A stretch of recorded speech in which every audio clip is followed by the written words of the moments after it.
Comissão B halo audiência ao Ministério da Defesa com a implementação Lei de Presidência do Protocolo Estado. Quinta-feira, Comissão B, Parlamento Nacional, trata assunto negócio estrangeiro, defesa e segurança, halo audiência ao Ministério da Defesa com a implementação Lei de Presidência do Protocolo Estado.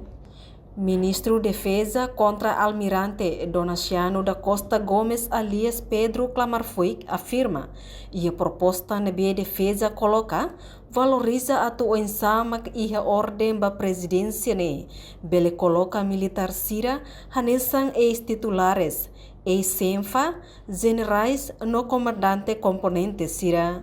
E a Hanoi Nebema kami coloca para tu bele leira valoriza pensamos que a ordem da presidência bele coloca itani militares sira nessa ex-titulares títulos de ex-senfa, ex-vice-senfa, ex-sem, generais sira,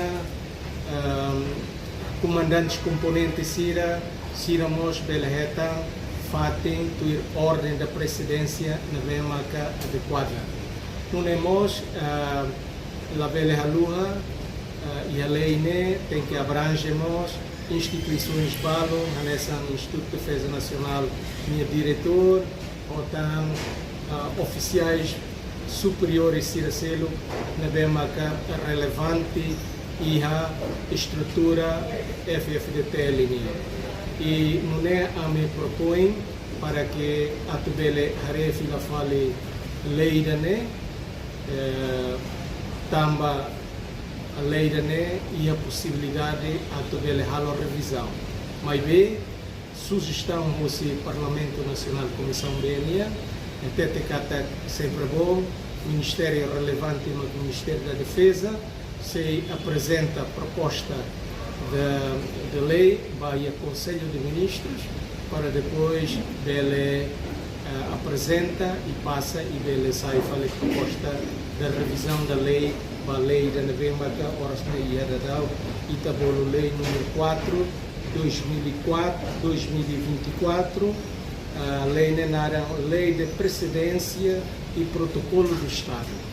Enquanto a discussão principal discute com a segurança da lei. Natureza da lei inclui ordem de presidência. Com a segurança da lei. Lei nasce, foi uma prova e é julho. Então precisa tempo balão para a tubeletama lá e a vigor, depois que foi embele e a proposta da revisão.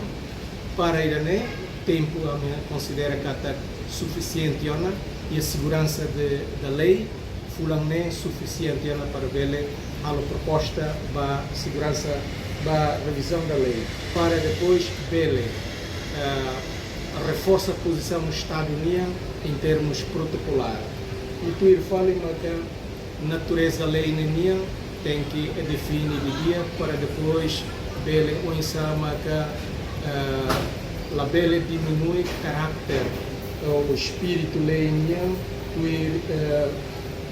e também Estado de Direito e o processo de construção do Estado e Nação. E nessa união até conseguiu uma ordem de precedência. Ordem de precedência, cadeira era mas número 1 é matur, 2 é matur, 3 é matur, o irmão to é matur e também sociedade, quer órgãos do Estado, quer personalidades, titulares, ex-titulares, membros parlamentares, ex-presidentes do Parlamento, ex-senfa, Cira Ototo e líder que é feito, para depois Italabele e a desentendimento, a ira e a cerimônia Roma, Itabuca Fatin la retan tamba e daí determina fatin la tuir ordem de presidência da Bemaca deveria ser. Reportagem Melda Fátima, Televisão Timor Post. Janela Informação ba Emogoto. Atua tem informação atual dia Clio. Kita haluha. Hanai botão subscribe, like. Halo comentário no Fahia Tutang ba mídia social Hotu.